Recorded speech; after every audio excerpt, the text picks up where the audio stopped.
నమస్తే, తెలుగు రాజ్యంకి స్వాగతం. నేను మీ సంధ్య.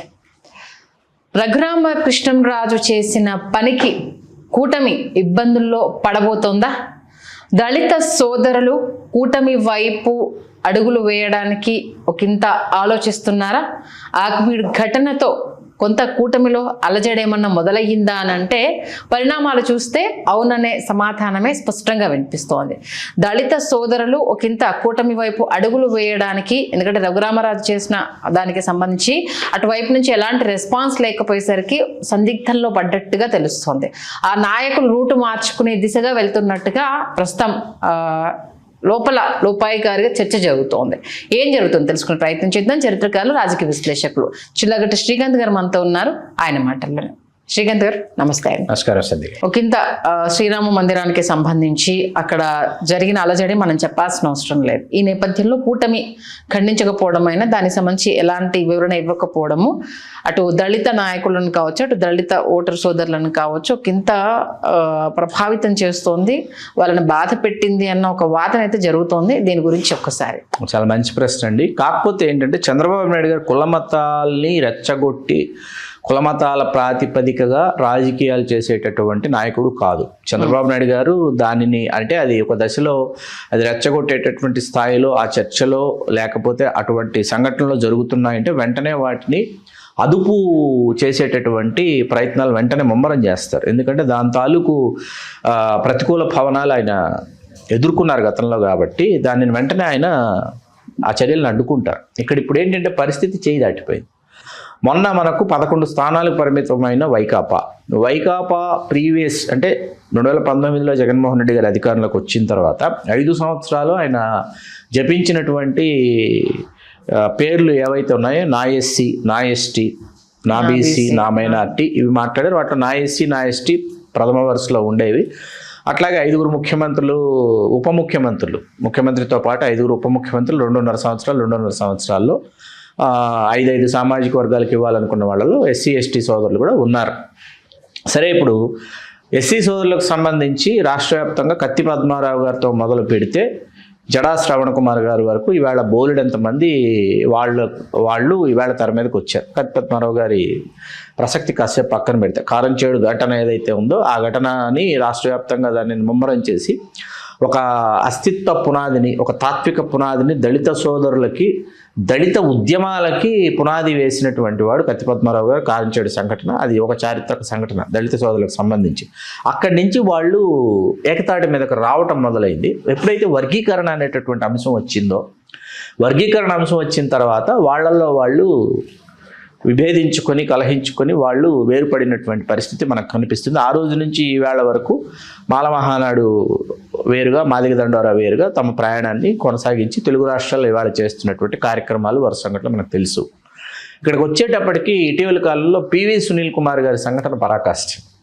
పివి సునీల్ కుమార్ గారి సంఘటన ఏంటంటే అది ఏ స్థాయికి వెళ్ళిపోయిందంటే ఒక దశలో మీకు ఆయన ప్రధానంగా ఆంధ్రప్రదేశ్లో ఉన్నటువంటి కాపు సామాజిక వర్గాన్ని టార్గెట్ చేసుకొని పివి సునీల్ కుమార్ గారు చేసినటువంటి వ్యాఖ్యలు, మీరు వస్తే మీరు ముఖ్యమంత్రి, మేము ఉప ముఖ్యమంత్రి, మనం కలిస్తే రాజ్యాధికారం అనేటటువంటి వ్యాఖ్యలు చేసి ఈ సామాజిక వర్గాన్ని ఒక ఇంత ఆలోచనలో పడవేశారు. కొంతమంది నాయకులు దీని గురించి సానుకూలంగా స్పందించారు కూడా. కొంతమంది ఈ సామాజిక వర్గంలో నాయకులు సానుకూలంగా దీని గురించి స్పందించారు. గతంలో మిర్యాల వెంకట్రావు గారు లాంటి నాయకులు ఈ దిశగా చాలా ముమ్మరంగా ప్రయత్నాలు చేసినా అది రకరకాల ఇతరత్ర వేరే వాళ్ళ కుట్రల వల్ల అది సాధ్యపడలేదు. మిర్యాల వెంకట్రావు గారు ఆ రోజు చేసినటువంటి కాపునాడు ఉద్యమం ఏదైతే ఉందో ఆ ఉద్యమం తాలూకు సంఘటనలు చూసి ప్రభావితుడై సామాజిక వర్గాలకి ఉద్యమాల్ని రూపొందించవచ్చును ఆలోచించి తయారైనటువంటి వ్యక్తే మందకృష్ణ మాదిగ గారు. ఆయన వాటికి చెప్తారు ఆ విషయం. సరే, ఇప్పుడు ఇక్కడ మనం ప్రస్తుత అంశాలకు వచ్చేటప్పటికి మనకు ఆంధ్రప్రదేశ్లో 29 ఎస్సీ రిజర్వ్డ్, 7 ఎస్టీ రిజర్వ్డ్ నియోజకవర్గాలు ఉన్నాయి. ఈ నియోజకవర్గాల్లో మొన్న మనం ఏ జగన్మోహన్ రెడ్డి గారు నా ఎస్సీ నా ఎస్టీ అన్నారో ఆ నియోజకవర్గాల్లో కూడా ఇవి అసలు వైసీపీ తప్ప ఇక్కడ భవిష్యత్తులో మరొక పార్టీ ఇక్కడ అధికారులకు రాదేమో అని అనిపించినటువంటి ఎస్సీ ఎస్టీ నియోజకవర్గాలు ఉన్నాయి. మీకు అర్థమవుతుంది కదా. ఆ స్థాయిలో ఆ నియోజకవర్గాల్లో ఎవరూ ఊహించినటువంటి కనివిని ఎరుగని ఆధిక్యతలు కూటమి సాధించింది. సాధించిన తర్వాత ఏం జరిగిందంటే ఎందుకు వీళ్ళు ఈ నిర్ణయం తీసుకున్నారు? జగన్మోహన్ రెడ్డి గారిని ఓన్ చేసుకున్నటువంటి వర్గాలు జగన్మోహన్ రెడ్డి గారిని డిజోన్ చేసుకుని కూటమి వైపు ఎందుకు ప్రయాణం చేశారు అని అంటే, ఒకసారి కూటమికి అవకాశం ఇద్దాం, ఒకసారి జగన్ గారికి ఇచ్చాం కాబట్టి ఒకసారి ఈసారి కూటమికి ఇద్దామని వాళ్ళు తీసుకున్న నిర్ణయం కావచ్చు. అది ఆ దిశగా వాళ్ళు ప్రయాణం చేశారు. ఈవేళ ఈ వరుస సంఘటనలు ఏవైతే జరుగుతున్నాయి, పివి సునీల్ కుమార్ గారు వర్సెస్ రఘురామకృష్ణరాజు గారు, రఘురామకృష్ణరాజు గారు వర్సెస్ వరుసగా మొన్న జరిగినటువంటి ఈ సంఘటనలు, ఇవన్నీ ఏమవుతున్నాయంటే దళిత సోదరులు, గిరిజనులు, వీళ్ళందరూ ముస్లిం మైనారిటీ కాసేపు తర్వాత మాట్లాడుకున్నారు, వీళ్ళందరూ ఈవేళ ఏకీకృతం అవుతున్నారు. వీళ్ళు ఏకీకృతం కావడానికి భాజపా కూటమిలో ఉండటం కూడా ఒక ప్రధానమైనటువంటి కారణం. ఓకే, కూటమిలో భాజపా ఉండటం, సనాతన ధర్మం గురించి పదే పదే ప్రతి ఒక్కరు సనాతన ధర్మం గురించి మాట్లాడటం, ఎవరూ ఊహించిన విధంగా పవన్ కళ్యాణ్ గారు తన ఆహార్యంలో కావచ్చు, తన నడతలో కావచ్చు, తన నడకలో కావచ్చు, తన మాటలో కావచ్చు, ఆయన చేగువేరా నుంచి సనాతన ధర్మం వైపు ఆయన సనాతనుడిగా ఆయన రూపాంతరం చెందడం, ఇవన్నీ కూడా ఎవరికి ఇష్టం ఉన్నా ఎవరికి ఇష్టం లేకపోయినా ఇవాళ ఒక్కసారి మనం సోషల్ మీడియాలోకి వెళితే దళిత సోదరులకు సంబంధించి, దళిత మేధావులకు సంబంధించి, దళిత రచయితలు, దళిత కవులు ఎవరైతే ఉన్నారో వీళ్ళందరూ కూడా కూటమికి వ్యతిరేకంగా వాళ్ళు తమ దిశని నిర్దేశించుకున్నారు. ఆ నిర్దేశించుకున్న సమయంలో ఈ సంఘటనలు వరుసగా జరుగుతూ వస్తున్నాయి. సరే, దళిత సోదరులు ఏమైనా చాలామంది రాజకీయ పార్టీలు నెలకొల్పారు. జడా శ్రవణ్ కుమార్ గారు వీళ్ళు కూడా పోటీ చేస్తే 71 ఓటు వాళ్ళకు వచ్చిన ఓటు, 200 ఓట్లు, 222 ఓట్లు, 360 ఓట్లు.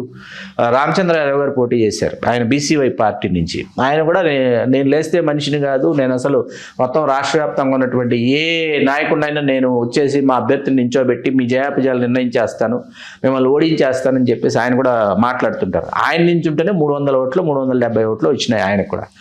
ఓట్ల విషయానికి వచ్చేటప్పటికి ఆ నియోజకవర్గాలకు మనం ఎస్సీ ఎస్టీ నియోజకవర్గాలకు ఒకసారి వెళితే, రిజర్వ్డ్ నియోజకవర్గాలకు వెళితే 50,000 పైన ఉంటున్నాయండి ఓట్స్. కొన్ని 60, 70, 80 వేలు ఓట్లు ఉన్నటువంటి నియోజకవర్గాలు కూడా ఉన్నాయి ఎస్సీ ఎస్టీ సోదరులు. మినిమం 50,000. జనరల్ నియోజకవర్గాలకు వచ్చినా 40,000 పై చిలుకు ఎస్సీ సోదరుల ఓట్లు కనిపిస్తాయి మనకు. వాళ్ళ రిజర్వ్డ్ స్థానాల్లోకి వచ్చేటప్పటికి 50, 60, 70, 80 వేలు కనిపిస్తాయి. మరి అక్కడ ఇదే జడ శ్రవణ్ కుమార్ గారు మరొకరు ఇంకొకరు వాళ్ళు పోటీ చేస్తుంటే వందల సంఖ్యలో, 10ల సంఖ్యలో ఓట్లు వస్తుంటే వీళ్ళు ఎవరితో ర్యాలీ అవుతున్నారు, ఇది కూడా మనం ఆలోచించాలి. అంటే పవర్ ఎటువైపు ఈసారి గాలి ఎటు వీస్తోందో అటు ప్రయాణం చేసేటటువంటి ఒక దిశని వీళ్ళు నిర్ణయించుకుంటున్నారు. ఓకే, పవర్ షేరింగ్లో ఉండాలి, పవర్లో ఉండాలి, పవర్ మనకు కావాలి, పవర్తో కలిసి జర్నీ చేయాలి అనేటటువంటి ఒక, మనకు గతంలో మేకతోటి సుచరిత గారికి ఆవిడ హోంశాఖ మంత్రులుగా 2.5 సంవత్సరాలు పచ్చిపాడు ఎస్సీ రిజర్వ్ నియోజకవర్గం. ఆవిడ పనితీరు సరిగ్గా లేదా, లేకపోతే ఆవిడ వొకాబులరీ కావచ్చు, ఆవిడ పెర్ఫార్మెన్స్ కావచ్చు, ఏవి బాగోలేదంటే అన్ని ఎక్స్ట్రాడినరీ విద్యాధికురాలు. 2.5 సంవత్సరాల తర్వాత పక్కన పెట్టి తానేటి వనిత గారికి జగన్మోహన్ రెడ్డి గారు అవకాశం ఇచ్చారు. జగన్మోహన్ రెడ్డి గారి ఉద్దేశం ఏంటంటే 2.5 years షేర్ చేద్దాం అనేటటువంటి, అది ముందే అనౌన్స్ చేశారు. ఆన్ రిటర్న్ తీసుకున్నా కూడా అది చాలా మైనస్ అయింది, నెగిటివ్ అయింది. కాసేపు పక్కన పెడితే ఏంటంటే there are so many SC faces are there. అవును, very well educated, well educated అనమాట. ఇవాళ మనం ఒక్కసారిగా వాళ్ళ నాలెడ్జ్ చూస్తే, వాళ్ళ యొక్క మేధ చూస్తే అద్భుతం అనమాట అసలు.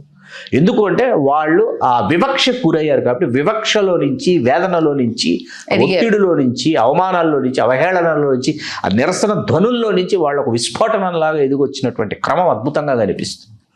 మీకు ఇక్కడ ఇది అవునో కాదో, చెప్పచ్చో చెప్పకూడదో నాకు తెలియదు, కానీ ఎంఏ తెలుగు పూర్తయిన తర్వాత లెక్చరర్ జాబ్ కోసం నేను ఏబీటీ కళాశాలలో చదువుకున్నాను, బెసెంట్ థియోసాఫికల్ కాలేజ్. ఆ బెసెంట్ థియోసాఫికల్ కళాశాలలోనే లెక్చరర్ ఉద్యోగం కోసం నేను అప్లై చేసుకుంటే 38 మంది వచ్చారు ఎంఏ తెలుగు చేసిన వాళ్ళు. లోపల చాలా గొప్ప గొప్ప ఆచార్యులు ఇంటర్వ్యూ చేస్తున్నారు. బయట కూర్చుని వరుసగా కూర్చుని ఉంటాగా వినిపిస్తుంది లోపల నుంచి. అందరు లోపలికి వెళ్ళిన అభ్యర్థులు ఏం చేస్తున్నారు, వీళ్ళు నన్నయ్య పద్యాలు, తర్వాత తిక్కన పద్యాలు, అల్లసాని పెద్దన గారి పద్యాలు, అటజని కాంచ భూమి సూర్యుడు అంబర చుమ్మిత, ఈ పద్యాలన్నీ చెప్తున్నారు లోపల. నన్ను పిలిచారు, నేను వెళ్ళాను. వెళ్ళగానే పద్యం చెప్పాలండి, పద్యం రాగయుక్తంగా చెప్పాలి. మొత్తం అంతా ఇంటర్వ్యూ అయిన తర్వాత పద్యం చెప్పమన్నారు. రాజు మరణించి ఒకతార రాలిపోయే, సుకవి మరణించి ఒకతార గగనమెక్కు, రాజు జీవించు రాతి విగ్రహములందు, సుకవి జీవించు ప్రజల నాలుకల ఎద్దు అన్న గుర్రంజాషువా గారి పద్యం. Okay, he's Dalit, I'm selected. అంతే కదా. గుర్రం జాషువా గారితో ఎందుకు నేను ఇప్పుడు ఇక్కడ ఆ పద్యంతో మొదలు పెట్టానంటే, అక్కడ గుర్రం జాషువా గారితో మొదలైనటువంటి ఆ ప్రయాణం ఏంటంటే కత్తి పద్మారావు గారి ద్వారా అది ఒక ఉత్థానమైనటువంటి ఒక స్థాయికి చేరి, ఆ స్థాయి నుంచి ఈవేళ అద్భుతమైన కవులు, రచయితలు, కలేకూరు ప్రసాదులు, మరొకరు, ఇంకొకరు గోరటి వెంకన్న గారు, ఇట్లాంటి వాళ్ళు పుట్టుకొచ్చేసి, మహానుభావులు పుట్టుకొచ్చి వాళ్ళు సాహిత్యాన్ని సుసంపన్నం చేసి వాళ్ళు చేసిన ఉద్యమాలు, పోరాటాలు ఇవన్నీ ఏంటంటే ఒక దశని నిర్దేశించుకున్నటువంటి వాళ్ళు ఈవేళ ఈ 29+7 ఏవైతే ఉన్నాయో మొత్తం 36 స్థానాల్లో, ఈవేళ ఈ 36 స్థానాలు రేపు వచ్చే ఎన్నికల్లో కూటమికి పెను సవాల్గా మారబోతున్నాయి. ఓకే, నిస్సందేహంగా. అది రఘురామకృష్ణరాజు గారి ఉదంతంతో అది చాలా పీక్లోకి వెళ్ళిపోయింది, పరాకాష్ఠకు వెళ్ళిపోయింది. చాప కింద నీరులాగా, అసలు చాప కింద నీరులాగా ఇది సాగుతోంది. ఖచ్చితంగా వాళ్ళు నిర్ణయం తీసుకుంటారు. ఎందుకంటే ఇప్పటికే కోర్టుల తీర్పులతో ఒకంత సతమతం అయిపోతూ, అంటే మత మార్పిడికి సంబంధించి ఆ హోదా రాదు అనేసి అనేది, మళ్ళీ ఇటు చర్చ్ అని, ఇటు టెంపుల్ అనేసి అని, గందరగోళ పరిస్థితులు. నిజంగా అటు రాజకీయ పార్టీలు కూడా పెద్ద సవాలే ఇది. వీళ్ళకి రాజకీయ నాయకులకు అన్నీ తెలుసండి. ఇక్కడ మనం ఇన్డెప్త్కి వెళితే ఏమవుతుంది, ఇప్పుడు రఘురామకృష్ణరాజు గారు వగైరా వగైరా చేసినటువంటి వ్యాఖ్యలు ఏవైతే ఉన్నాయో వాటి మనం ఒకసారి తీసుకుంటే, మీరు ఫలానా కాబట్టి మీరు ఇదైతేనే మీకు ఈ సర్టిఫికెట్, మీరు చర్చికి వెళితే మీరు ఆ సర్టిఫికెట్ కాబట్టి మీరు ఇది కాదు అనేటటువంటి చర్చలు ఇక్కడికి తీసుకొచ్చిన తర్వాత ఏంటంటే, దీనిని పరిమార్చాలి, దీన్ని రూపుమాపాలి, దీనిలో ఏవైనా కీలకమైనటువంటి నిర్ణయాలు తీసుకోవాలంటే రాజ్యాంగం దగ్గర నుంచి మొదలు పెట్టాలండి. ఏది అర్థమవుతుంది కదా, రాజ్యాంగ సవరణల దగ్గర నుంచి మొదలు పెట్టాలి ఇవన్నీ. మళ్ళీ అంతే కదా, అక్కడికి వెళ్ళిపోతుంది ఇది మళ్ళీ సుప్రీంకోర్టు పరిధిలోకి వస్తుంది. దీనికోసం మళ్ళీ రాజ్యాంగాన్ని ఇప్పుడు సవరించాలంటే ఏవి సవరించాలి, ఎన్ని సవరించాలి, దానికి ఎన్ని సంవత్సరాలు పడుతుంది, ఎంతమంది మేధావులు కావాలి, ఎంతమంది విజ్ఞులు కావాలి, ఎంతమంది న్యాయకోవిధులు కావాలి, ఇది చాలా ప్రాసెస్తో కూడినటువంటి ఒక వ్యవహారం అనమాట. దాని జోలికి ఎవరు వెళ్ళి తేనె తుట్టిన ఎవరు కదపరు.